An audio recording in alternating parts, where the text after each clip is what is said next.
Have you heard? It's truck news. No. The Truck Show. We're gonna show you what we know. We're gonna answer what the truck. 'Cause truck rhymes with the Truck Show. We have the lifted, we have the lowered, and everything in between. We'll talk about trucks that run on diesel, electricity, and on gasoline. The Truck Show, the Truck Show, the Truck Show. Oh, oh. It's the Truck Show with your host, Holman. The Truck Show podcast is proudly brought to you in partnership with AMSOIL, the maker of the best synthetics and the same ones we use in our rigs. Right now, the current promotion is a free 16-ounce bottle of AMSOIL Quick Detailer with any order of $100 or more by using the code DETAIL626 by June 30th, 2026. And I use this detail product all the time. It's awesome. AMSOIL sent me some a while back, and it's my go-to. Easy spray on and wipe off. It's perfect for light dust and debris between washes. Streak-free finish, even in the sun, and it's safe for all clear coats and coatings. And the thing that I like the most about it, well, it has a really nice strawberry melon scent, so it doesn't smell all chemically. It's just great to use. So we use AMSOIL products to protect our rigs. You can do the same by heading to AMSOIL.com or by using our link at truckshowpodcast.com and going under the Featured Products tab. Do you need a knife? Then head on over to Kershaw.kaiusa.com and explore their line of exceptional pocket knives. They have a huge selection of quality knives from EDCs and ones made in the USA, as well as automatics. Score one for yourself today. And if you want to treat yourself to the latest in adventure, gear, and upgrades for your vehicle, go to OVRmag.com and use the code at TruckShowPodcast for a discount on print or a 1-year digital subscription for free. The Truck Show Podcast survives off of sponsorships and your reviews. Please help me to keep it free by supporting our sponsors and leaving reviews and comments on Apple Podcasts or Spotify. Have you heard? No.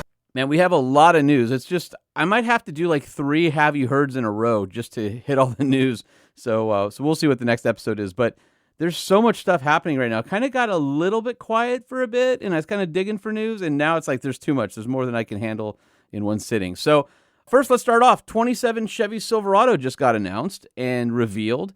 Nothing yet on the GMC, but that should be within the next week or so. And I think it looks great. It appears to me in photos to be a little bit closer to the way the HDs look. It's a little tougher, a little bolder. It's got more pronounced wheel arches, and it's familiar. If you're familiar with the Silverado, this is definitely a Silverado. You'll see it and you go, oh, that's a Silverado, but why does it look different? It just looks fresher.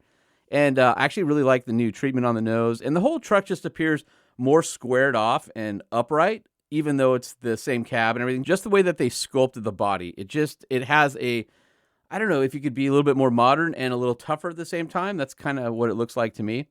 And on the inside, it's much more modern than today's truck, even though I love the dash on the new truck. And it kind of takes that to the next level. It's a mix between today's truck and then the EV Silverado, but it's just a little bit more upscale. Even though there's a lot of tech and screens, it still feels luxurious on the higher models or really sporty on the ZR2 off-road models. Now there's a 16.3-inch center screen, a 12.2-inch digital cluster. Passengers also get a screen just like on the Ram for some models. That measures 11.5 inches, and GM says there's 60 inches of screens. That's a lot of screens. It might be too much. But that also includes the heads-up display and digital rear-view mirror, which are optional. This truck is a long way from your grandpa's dead simple and reliable square body, but at least the HVAC is still knob-based, so I like that. No word on whether or not it has a headlight switch. I cannot tell from the photos, so we'll have to stay tuned for that. GM also includes a multi-flex console that's similar to the Ford's, but it doesn't need to have the fold-away shifter because all the GMs have a column shifter, which you'll hear no complaints about from me, and it's the way it was intended. I love a column shifter on a truck, and I remember driving GMs back in the day with the column shifter, and you have your right hand resting on it, and just, I don't know, it's a vibe. Now, for the big news, it is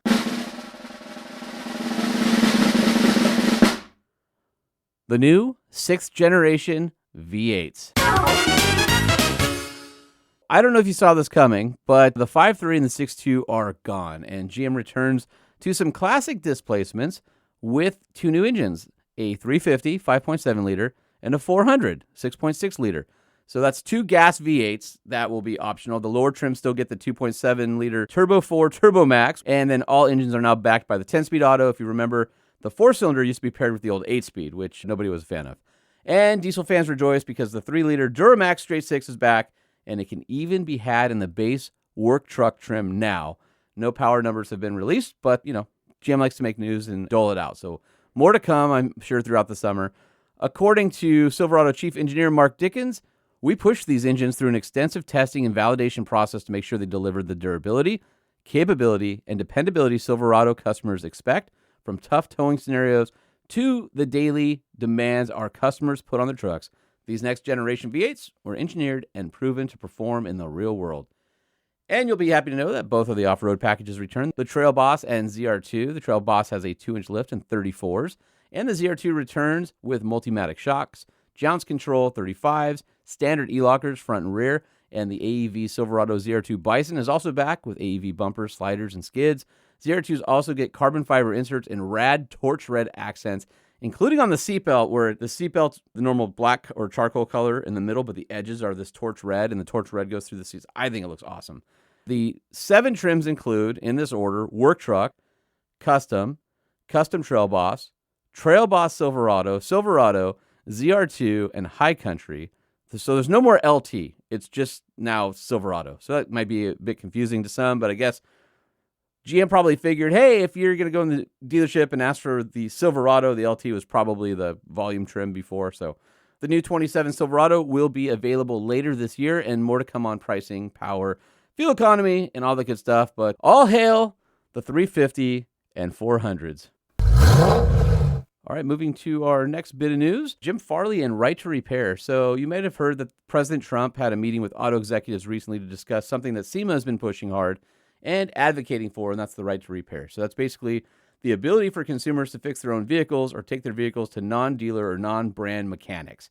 So this is a big issue because manufacturers realize the huge impact service has on their bottom line, and then the recurring revenue that comes with it.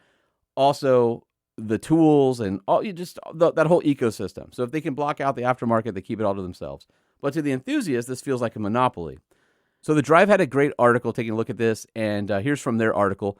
Coming out of the meeting, Ford's CEO Jim Farley was quoted saying to the Detroit Free Press, "I think Ford's position is very reasonable. We're really a big advocate for the ability to repair a vehicle, but it has to be done at a reasonable cost." And then the Free Press's journalist jumped in with, "But you don't want people repairing their own vehicles." And then Farley says, "No, that's fine. Not for warranty work, though. These are very complicated cars, and we don't think that's safe for many of the repairs on our vehicles. Someone at home like myself can never do it. And I have no problem working on a 73 Bronco, but to work on a brand new Bronco, I need all sorts of specialty tools. That's something that, we would put people's lives at risk." Okay. It's an interesting article because The Drive points out the different ways that the comments were interpreted from different media outlets. And then, what does reasonable cost mean? And what position are you taking? So is Ford against or for right to repair? I think The Drive was right to say they're nervous after these comments, and also right in saying that Farley needs to tread lightly here as not to spook consumers or the massive aftermarket community. So there's a lot of moving pieces here. I think he's one of the first CEOs on the automotive side who kind of has come out and hinted that they might not be all in on right to repair. And I think Road and Track, according to their article, said that they thought Farley clarified it. I don't think it was clarified. I think there's still questions. But if Ford clarifies with a statement, we'll let you know. But until then, right to repair remains a very contentious subject in the automotive aftermarket, and we hope we get to a place where right to repair becomes law. All right, Slate had a little leaky leak on their website, and those leaks suggest a starting price for the rear-wheel drive single-motor EV of $24,950, positioning it as the cheapest new electric truck in America and a competitor to Ford's upcoming $30,000 EV pickup. Unlike most pickups, the Slate truck is intentionally minimalistic. The base truck only includes the essential features, and then you can add accessories and options as needed. And Slate's basically saying, hey, we know you want a simple truck, so you probably want utility than all this tech that's burdened on all the other ones. And if Slate does come in at $24,950, that's about $5,000 less than what Ford is going to come in with their EV truck. Some are saying that might be called the Ranchero. The pricing would make Slate one of the least expensive new vehicles, regardless of powertrain. And we've talked about Slate a little bit here and there, where it's got about 150 miles of base range. The optional battery's around 240. It's a 201 horsepower rear drive vehicle. And interestingly enough, Slate has emphasized that it'll have a simple vehicle architecture with fewer connected features. So it's not going to rely heavily on telematics and data collection. They think that's a selling point. So we'll see what happens. Would you buy a base model new slate for $24,950, or what if options of things like navigation and a radio and power windows brought it up to 30? Would it still be appealing to you? Interesting. We'll see. I'm guessing we're going to see a bunch of those things slammed and modified really, really quickly. So stay tuned for more on the Slate truck, which is challenging the industry's assumption that trucks have to be large, expensive, and laden with technology. So we'll see what happens. Speaking of the EV trucks, Ford's EV midsizer, is it Ranchero? I don't know, has been seen out in the wild. And it's interesting because they're not being shy with it. And in fact, on the camo of the truck are QR codes so you can walk up to it and take pictures of it and get some more information. So they're being quote unquote secretive, but it's not really a secret. The new EV truck is designed not to compete with the F-150 Lightning. That went away, but it's much smaller. People thought it would be Ranger size because Ford had said midsize, but they may have been talking about midsize interior room because they talked about how it would be bigger than CR-V and RAV4, things like that. But the actual footprint looks to be about the size of a Maverick, which Ford has basically confirmed. And Ford says that the target range is around 300 miles and that affordability is the primary goal. So again, starting price of around $30,000. And this is going to use Ford's brand new EV architecture. So this architecture is supposed to spin off a bunch of different vehicles, maybe a sedan, a wagon, an SUV. This truck will be the first thing. It's their new universal EV platform.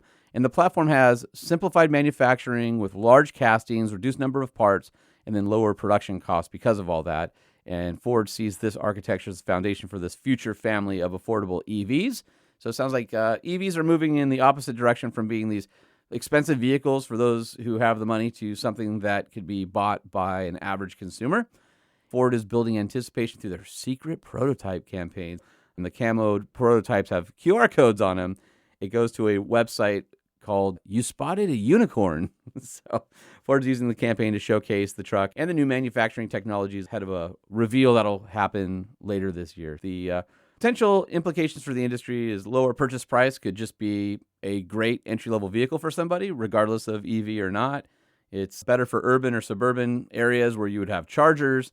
And it'll be interesting to see if that little urban truck with 300 miles of range is going to be enough when people have recently kind of been around 400's the sweet spot for trucks, 300 maybe for cars.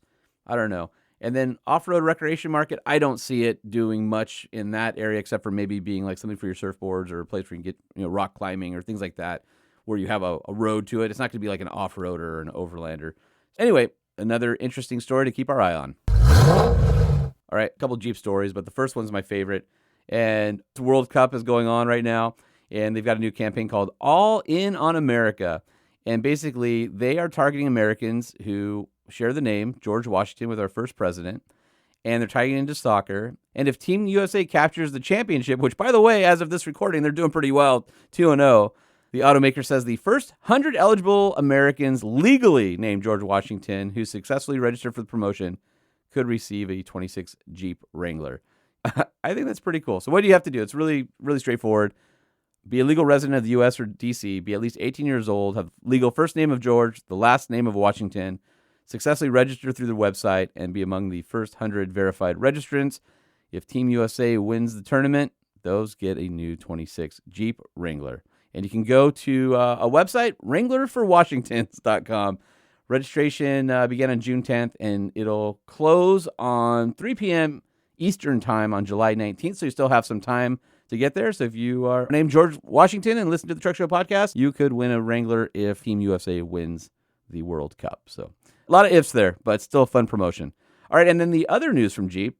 Drop number 8 of the 12 for 12 program is the Sarge package, which is available both on the Gladiator and the Wrangler. And they basically take a military theme and nod back to the original 1941 MB military heritage. It's just a $500 package over a comparably equipped Gladiator or Wrangler Rubicon, and so it's one of the more accessible packages. On the outside, they're white and green. It's got the 41 green paint, which is like an olive drab-inspired color, and it's got military-inspired graphics and a vintage 1941 hood graphic, and it's got those cool steel-looking wheels, but they're painted the same color in that 41 green, 17s with 33s, and you get bronze tow hooks.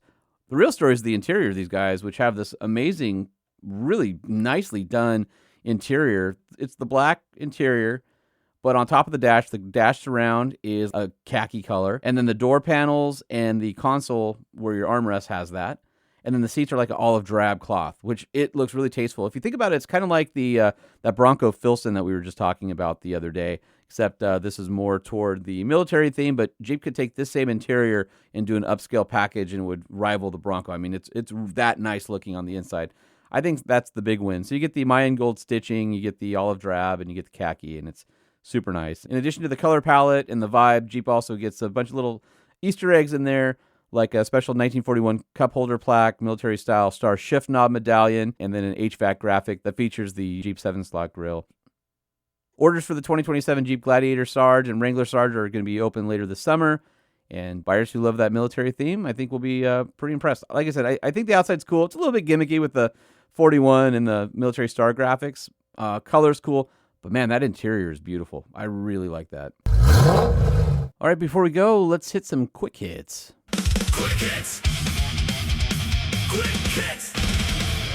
Jeep Grand Cherokee has added 2 more awaited trims for 27, so it's the return of the Grand Cherokee Overland and the Grand Cherokee Trailhawk, which I think we knew were coming, but they're official now. And a couple of highlights, the Trailhawk has 11.4 inches of ground clearance, and both models pack the new turbocharged 2-liter Hurricane 4, which puts out an impressive 324 horsepower and 332 pound-feet of torque. And on the Trailhawk specifically, 11.4 inches of ground clearance with a 36-degree approach angle and a 30.3-degree departure angle, and that's actually better than the previous Trailhawk. And it'll ride on 30.5-inch Goodyear Wrangler Territory all-terrain tires. Mitsubishi Montero, we talked about the U.S. Return of a pickup, but it sounds like the Mitsubishi Montero is finally confirmed. We've talked about that a little bit. It'll be a Toyota Land Cruiser size competitor 3-row body on frame with about 12 inches of ground clearance, but you might have to wait until 2030 to get your hands on one.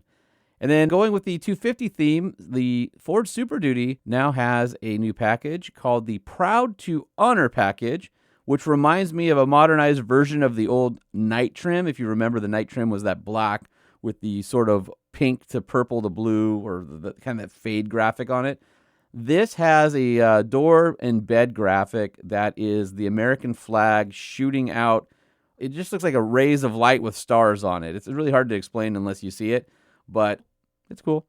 It's part of the Ford Custom Garage portfolio, and these exclusive graphics will make a bold addition to the lineup, they say. The red, white, and blue graphic package on the doors and on the bed, and also include Ford Garage logo graphics, along with a set of black forged aluminum wheels. And then this is super cool. If you get a dually, so F450 or 350, you get a set of the 19.5-inch forged aluminum wheels, but they're done in black. The bundle can only be paired with a black truck, and then each package has the same 3-year, 36,000-mile warranty as the rest of the truck. And I guess most importantly of all, a portion of the proceeds will benefit Blue Star families and Ford's Proud to Honor veteran initiatives. And the pricing hasn't been revealed yet, but you'll be able to get that on the 2027 Ford Super Duty. Ram Rumblebee, we've been talking about that. We did that episode a little while ago. The 5.7 base truck is targeted to start at just $60,000, putting performance back in the reach of enthusiasts. So I love that. If you don't need the outright speed and you still got that V8 Burble, for most people, a Rumblebee 5.7 could be a great choice for a truck. I think it's the sweet spot in a lot of ways. And then also, one last thing on here, 1996 Toyota 4Runner with less than 7,000 miles on it. Nothing special, just sold for $52,800 at Mecum. That ain't true! That's not true! So get your facts straight. Nope, it's true. And guess what? The owner? I got a winner! It's amazing how expensive Toyotas are going for these days. I remember my girlfriend had that truck a long time ago, or that 4Runner SUV. And I'm very familiar with that truck. All right, one last thing. Let's hit a recall real quick before we end it for the day. Check engine light just went on. Noise under the hood takes like a bomb. Recall covers metal, glass, leather, and plastic. Door handle pulled off in my hand. Just fantastic. So a major safety recall has been issued for more than,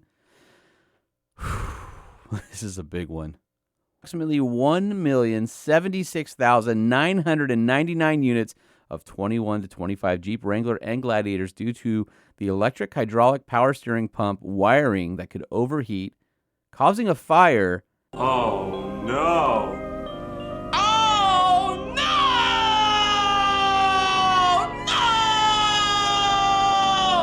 Yeah. The worst part, it could happen even when the ignition is in the off position.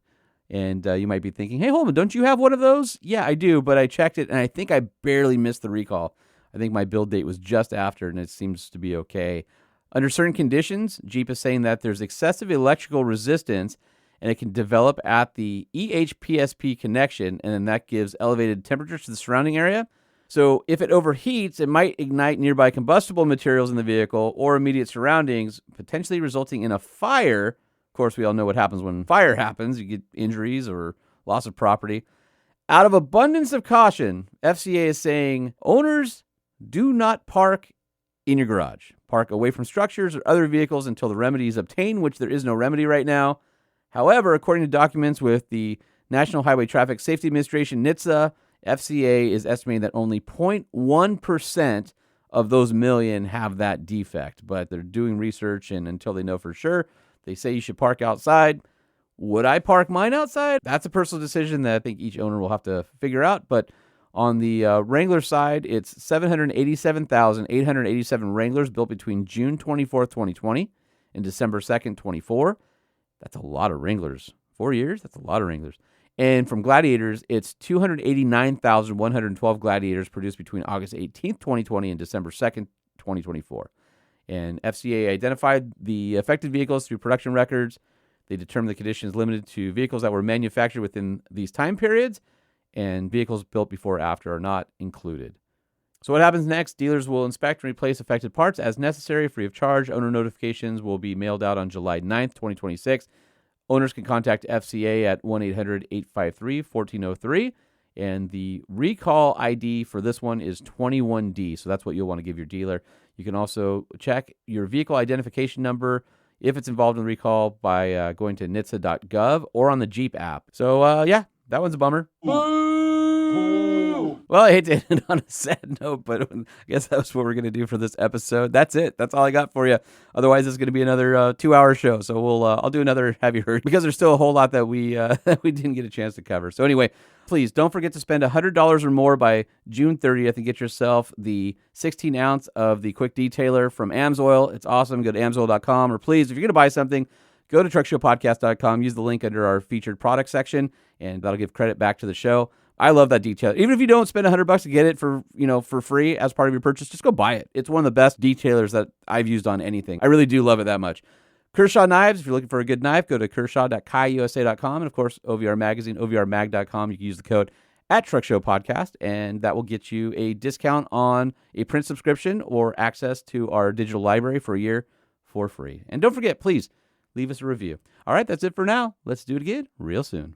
The Truck Show Podcast is a production of Truck Famous LLC. This podcast was created by Sean Holman and Jay Tillis, hosted by Sean Holman, and uses production elements by DJ Omar Khan and Jay Tillis. If you like what you've heard, please open your Apple Podcast or Spotify app and leave us a 5-star review. And if you're a fan, there's no better way to support the show than by sharing it and patronizing our sponsors. Some vehicles may have been harmed during the making of this podcast.